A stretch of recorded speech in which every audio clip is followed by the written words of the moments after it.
চিনি পাচার রুখতে সীমান্তে বিএসএফের গুলি, কলমচৌড়া আদমপুর ভারত বাংলা আন্তর্জাতিক সীমান্তে বিএসএফের গুলিতে নিহত বাংলাদেশি পাচারকারী। চাঞ্চল্য সোনামুড়া মহকুমার কলমচৌড়া থানাধীন আদমপুর ভারত বাংলা আন্তর্জাতিক সীমান্তে।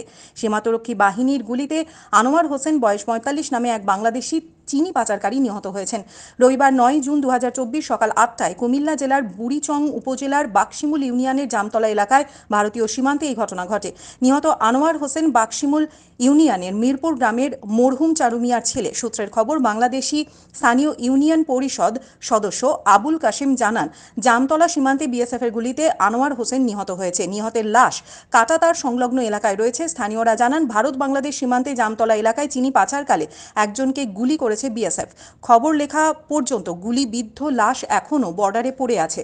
আরও জানা যায়, গত ২রা জুন ২০২৪ তারিখে জামতলা কালীকৃষ্ণনগর ৫ পিলার সীমান্তে চিনি পাচারকারী একটি দল বিএসএফের একজন সদস্যকে মারধর করে রাইফেল ওয়্যারলেস সেট নিয়ে যায়। পরে স্থানীয় ইউপি সদস্য কাসেম মেম্বারের কাছে রাইফেল ও ওয়্যারলেস সেট ফেরত দিলে বিজিবির কাছে তা হস্তান্তর করে।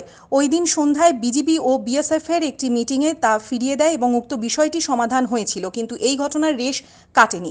সীমান্তের পরিস্থিতি থমথমে ছিল। আমি তো আসলে ছিলাম না। আমি আপনার প্রথমে আমার বাড়ি থেকে আওয়াজ শুনছি যে একটা গুলির আওয়াজ হয়েছে।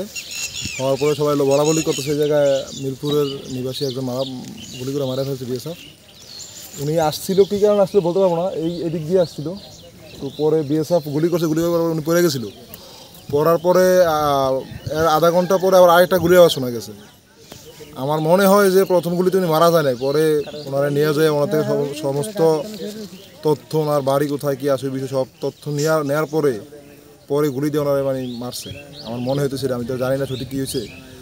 ব্যুরো রিপোর্ট, হাল্লা বল।